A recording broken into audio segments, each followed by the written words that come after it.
एबे मो ये अंचल मु यही माटीर पुओ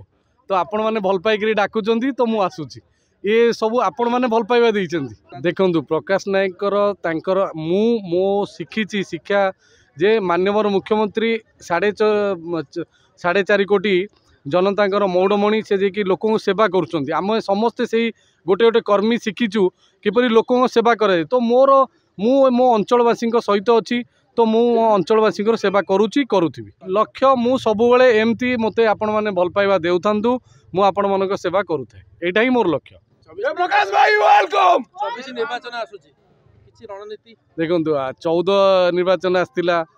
19 आसिला एबे 24 आसीबो मोर रणनीति एई जो रणनीति आपण माने एते समस्ते आसीचंती भल पाइबा दउचंती एटा ही मोर रणनीति। मुख्यमंत्री सुजोग दियंती पार्टी ना मु कहली ना मु गोटे कर्मी तो मु आपण मानक सेवा करूची करूथी सेटार मु किछि चिंता ही करिनी तेणुकर सेटा भगवान का आशीर्वाद या मुख्यमंत्री का आशीर्वाद।